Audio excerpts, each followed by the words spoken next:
നമസ്തേ. 31/12/2024 ചൊവ്വാഴ്ചത്തെ ഫലങ്ങളാണ് നമ്മൾ നോക്കുന്നത്. ശാർദ്ധം പൂരാട നക്ഷത്രത്തിനും പിറന്നാൾ പൂരാട നക്ഷത്രത്തിനുമാണ്. ഈ നക്ഷത്ര ഫലങ്ങൾ തുടർച്ചയായി കിട്ടണമെന്നുണ്ടെങ്കിൽ ഇതിൽ നിങ്ങൾ എന്തെങ്കിലും കമൻറ്റ് ചെയ്യുകയൊക്കെ ചെയ്യണം. എങ്കിൽ മാത്രമേ നിങ്ങളുടെ ന്യൂസ് ഫീഡിലേക്ക് ഇത് കയറി വരികയുള്ളൂ. അല്ലെങ്കിൽ ദിവസവും എൻ്റെ പേജൊക്കെ എടുത്ത് നിങ്ങൾ ഫോളോ ചെയ്യേണ്ടി വരും. പിന്നെ വ്യക്തിപരമായ ഫലങ്ങൾ ലഭിക്കണം എന്ന് ആഗ്രഹിക്കുന്നവർ ഇതെൻ്റെ വാട്സാപ്പ് നമ്പറാണ് ഇതിനകത്തുള്ളത്. എല്ലാ പോസ്റ്റുകളിലുമുള്ള വാട്സാപ്പ് നമ്പറാണ്. ആ വാട്സാപ്പിലേക്ക് നിങ്ങളുടെ ഡീറ്റെയിൽസ് മെസ്സേജ് ചെയ്യുക. നമുക്ക് ഫലത്തിലേക്ക് വരാം.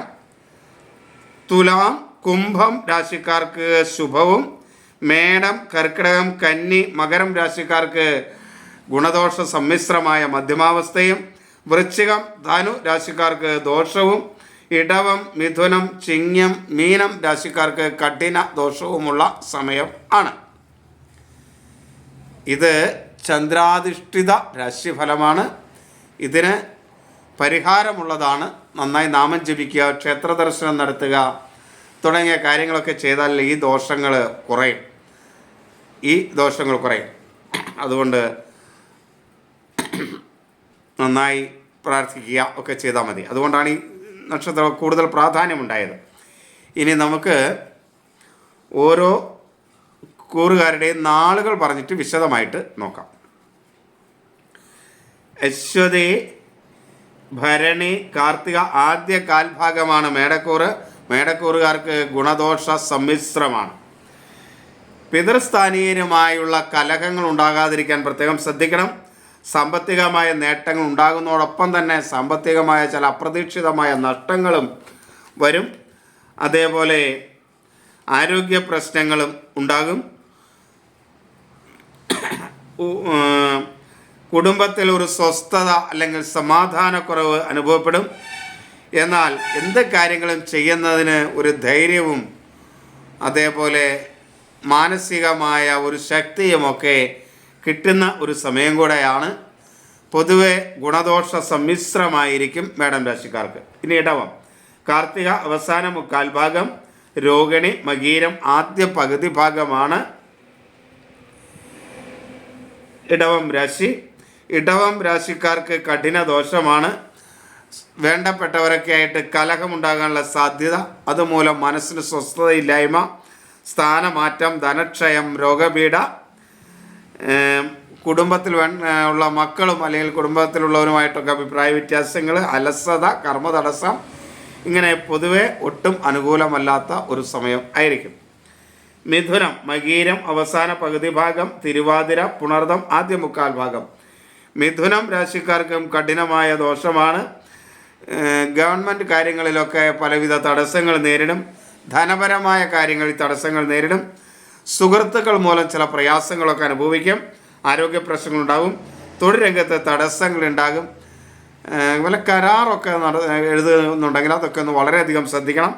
ധനനഷ്ടം, അനുകൂലമല്ലാത്ത യാത്ര ആയിട്ട് പൊതുവെ മിഥുന രാശിക്കാർക്ക് ഒട്ടും അനുകൂലം ആയിരിക്കില്ല. ഇനി കർക്കിടകൻ രാശി പുണർദം അവസാന കാൽഭാഗം, പൂയം ആയില്യം. കർക്കിടകം രാശിക്കാർക്ക് ഗുണദോഷ സമ്മിശ്രമായ ഒരു മധ്യമാവസ്ഥയായിരിക്കും. തൊഴിൽ രംഗത്ത് നേട്ടങ്ങളൊക്കെ ഉണ്ടാകുമെങ്കിലും ചെറിയ തടസ്സങ്ങളൊക്കെ ഉണ്ടാകും. ആരോഗ്യ പ്രശ്നങ്ങളൊക്കെ ചെറുതായിട്ട് അനുഭവപ്പെടും. കലഹം ഉണ്ടാകും, വരവുണ്ടാകും. അതേപോലെ തന്നെ അപ്രതീക്ഷിതമായ ചിലവുകളും സംഭവിക്കും. കുടുംബത്തിൽ ഒരു സ്വസ്ഥത കുറവ് അനുഭവപ്പെടും. അപമാനവും മറ്റുള്ളവരിൽ നിന്നുണ്ടാകാനുള്ള സാധ്യതയുണ്ട്. അങ്ങനെയുള്ള സാഹചര്യങ്ങൾ ഒഴിവാക്കണം. ഒരു മനസ്സിന് ഒരു സ്വസ്ഥത കുറവും ഉണ്ടാകും. ചിങ്ങം രാശി മകം പൂരം ഉത്രം ആദ്യ കാൽഭാഗം. ചിങ്ങം രാശിക്കാർക്ക് കഠിന ദോഷമാണ്. ആരോഗ്യപരമായി ഒരു സുഖമുള്ള അവസ്ഥയായിരിക്കില്ല. ശരീരത്തിന് എപ്പോഴും ഒരു ക്ഷീണം, ഒരു തളർച്ച അനുഭവപ്പെട്ടുകൊണ്ടിരിക്കും.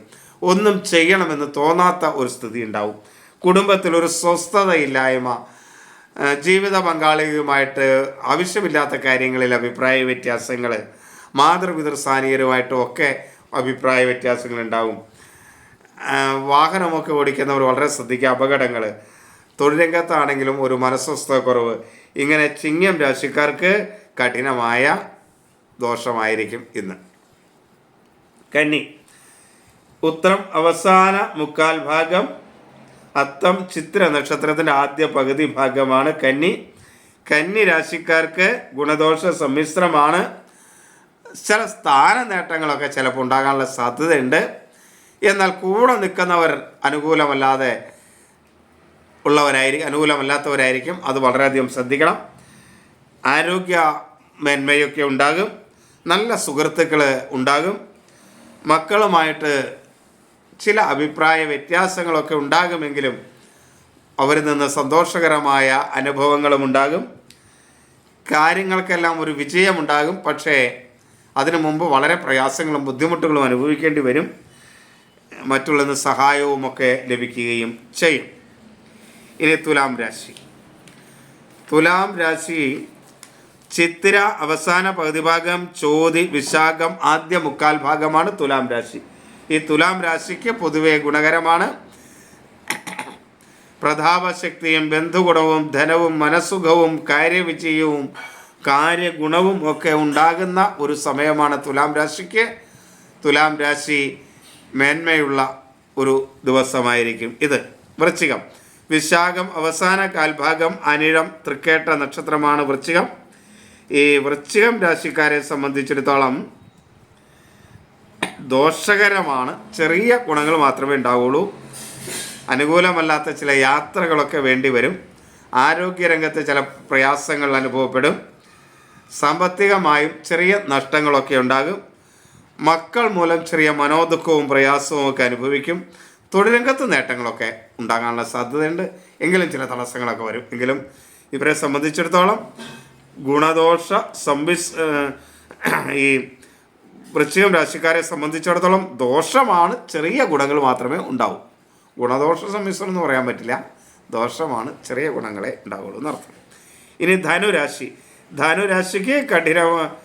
ധനുരാശിക്കും ദോഷമാണ്. കഠിനമായ ദോഷം എന്ന് പറയാൻ പറ്റില്ല. ദോഷമാണ്, ഗുണം കുറവായിരിക്കുന്നു മാത്രം. മൂലം പൂരാടം ഉത്രാടം ആദ്യ കാൽഭാഗമാണ് ധനു. അവരെ സംബന്ധിച്ച് ധനലാഭവും അംഗീകാരവും കുടുംബസുഖവും ഒക്കെ ഉണ്ടാകും. എന്നാൽ മൃഗങ്ങളിൽ നിന്ന് ചിലപ്പോൾ ചില ഉപദ്രവങ്ങളൊക്കെ ഏൽക്കാനുള്ള സാധ്യതയുണ്ട്. അതേപോലെ ആണി തുടങ്ങിയ ഇരുമ്പ് തുരുമ്പ് വസ്തുക്കളൊക്കെ ഉപയോഗിച്ച് കാലോ കൈയൊക്കെ മുറിയാതിരിക്കാനായിട്ട് പ്രത്യേകം ശ്രദ്ധിക്കുക. അത് പ്രശ്നങ്ങളാവും. അതേപോലെ സാമ്പത്തികമായ നേട്ടങ്ങളും കാര്യങ്ങളൊക്കെ ഉണ്ടാകും. എങ്കിലും ചെറിയ തടസ്സങ്ങളും കാര്യങ്ങളൊക്കെ അതിനു മുമ്പ് ഉണ്ടാകുകയും ചെയ്യും. അപ്പോൾ ദോഷമാണ് എന്ന് അറിയുക. ഇനി മകരം. ഉത്രാടം അവസാന മുക്കാൽ ഭാഗം, തിരുവോണം അവിട്ടം ആദ്യ പകുതി ഭാഗം. ഗുണദോഷ സമ്മിശ്രമാണ് മകരം രാശിക്കാർക്ക്. മനസ്സുഖം വളരെ കുറവായിരിക്കും. മനസ്സിന് ഒരു സ്വസ്ഥത കുറവ് ദിവസം മുഴുവൻ അനുഭവപ്പെടും. എങ്കിലും ഭക്ഷണ സുഖം, അതേപോലെ മറ്റുള്ളവരിൽ നിന്ന് സന്തോഷകരമായ അനുഭവം, മക്കളിൽ നിന്നുമൊക്കെ സന്തോഷവും സമാധാനവും ഒക്കെ ഉണ്ടാകും. സ്ഥാനനേട്ടം, രോഗത്തിന് ശമനം, കുടുംബത്തിലൊരു സുഖവും മറ്റുള്ള അംഗീകാരവും ഒക്കെ കിട്ടുമെങ്കിലും മനസ്സിന് ഒരു വിങ്ങൽ പോലെ അനുഭവപ്പെട്ടുകൊണ്ടിരിക്കും. ഇനി കുംഭം രാശി. കുംഭം രാശിക്ക് അനുകൂലമായ സ്ഥിതിയാണ്. അവിട്ടം അവസാന പകുതി ഭാഗം, ചതയം പൂരുരുട്ടാതി ആദ്യ മുക്കാൽ ഭാഗമാണ് മുക്കാൽ ഭാഗമാണ് കുംഭം രാശി. ആ കുംഭം രാശിക്ക് പൊതുവെ ഗുണകരമായ അവസ്ഥയാണ്. ധൈര്യവും ശത്രുനാശവും പുത്രസുഖവും തൊഴിൽ നേട്ടവും കർമ്മഗുണവും ധനവരവും കാര്യവിജയവും ദേഹസുഖവും രോഗശമനവും ഒക്കെ ഉണ്ടാകും. പൊതുവെ അനുകൂലമാണ്. ജാതകം കൂടെ അനുകൂലമാണെങ്കിൽ വളരെ നല്ലത്. ഇനി മീനം രാശി. പൂരുരുട്ടാതി അവസാന കാൽഭാഗം, ഉത്രട്ടാതി രേവതി. ഇവരെ സംബന്ധിച്ചിടത്തോളം ജീവിത പങ്കാളിയിൽ നിന്ന് അനുകൂലമായിരിക്കും.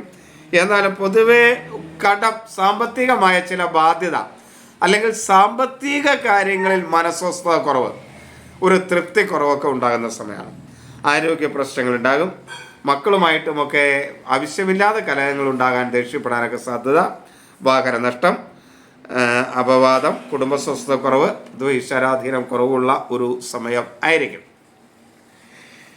ഇതാണ് ഇന്ന് പൊതുവെയുള്ള ഫലം. പിന്നെ പൊതുവെ കുറേ നാളുകളായിട്ട് ഇപ്പോൾ ഈ 7-ൽ ശുഭഫലങ്ങളൊക്കെ പറഞ്ഞിട്ടുണ്ടെങ്കിൽ പോലും ഈ 7-ൽ ബുധൻ സഞ്ചരിക്കുന്ന കാലമായതുകൊണ്ട് ഇടവക്കൂറുകാർക്കും, 7-ൽ ചൊവ്വയും 12 രവിയും സഞ്ചരിക്കുന്ന കാലമായതുകൊണ്ട് മകരക്കൂറുകാർക്കും, ആറിൽ ശുക്രനും ജന്മത്തിൽ കേതുവും സഞ്ചരിക്കുന്ന കാലമായതുകൊണ്ട് കന്യക്കൂറുകാർക്കും, 3-ൽ വ്യാഴം സഞ്ചരിക്കുന്നതുകൊണ്ട് മീനക്കൂറുകാർക്കും, ജന്മത്തിൽ ശനി സഞ്ചരിക്കുന്നതുകൊണ്ട് കുംഭക്കൂറുകാർക്കും ആരോഗ്യകാര്യങ്ങളിലൊക്കെ വളരെ പ്രശ്നം ഉണ്ടാകാം. കാര്യം ദിനകാര്യങ്ങളിലൊക്കെ ശുഭകരമാണെങ്കിലും പൊതുവെ ഇവർക്ക് അനുകൂലമല്ലാത്ത സമയമാണ്. ഈ പറഞ്ഞ ആളുകൾ അവരുടെ ജാതകം, ഇങ്ങനെയുള്ളവർ അവരുടെ ജാതകം പരിശോധിപ്പിച്ച് നോക്കിയിട്ട് വേണ്ട പരിഹാര കർമ്മങ്ങളൊക്കെ ചെയ്യുന്നത് വളരെ നല്ലതാണ്. കാരണം ഇവർക്ക് ആരോഗ്യ പ്രശ്നങ്ങളൊക്കെ ഉണ്ടാകാൻ സാധ്യതയുള്ളൊരു കാര്യമാണ്. ദിവസഫലമൊക്കെ പറയുമ്പോൾ നന്നായിരിക്കുമെങ്കിലും അത്രയും ഒരു ഇതുണ്ട്. പിന്നെ പൊതുവെ ഈ ഗ്രഹപ്പിഴ കാലങ്ങളൊക്കെ വരുന്ന കാലത്ത് അസമയങ്ങളിൽ സഞ്ചരിക്കുന്നതൊന്ന് ഒഴിവാക്കുക, സാഹസിക പ്രവർത്തികളിൽ കൂടുതൽ ഏർപ്പെടാതിരിക്കുക, മറ്റ് വീടുകളിലൊക്കെ പരമാവധിയുള്ള സന്ദർശനങ്ങൾ ഒഴിവാക്കുക, വാഹനങ്ങൾ, വന്യജീവികൾ, അതുപോലെ മൃഗങ്ങൾ പോലുള്ളവയൊക്കെയുള്ള സഹവാസങ്ങളൊക്കെ ഒന്ന് ഒഴിവാക്കുക. ഇതൊക്കെ ചെയ്ത് ജപം, ദാനം, ഹോമം തുടങ്ങിയ കാര്യങ്ങളൊക്കെ ജാതക പരിശോധനകളിൽ കണ്ടെത്തി വേണ്ട പരിഹാരം ചെയ്ത് മുന്നോട്ട് പോയാൽ വളരെ നന്നായിരിക്കും. എല്ലാവർക്കും നമസ്തേ.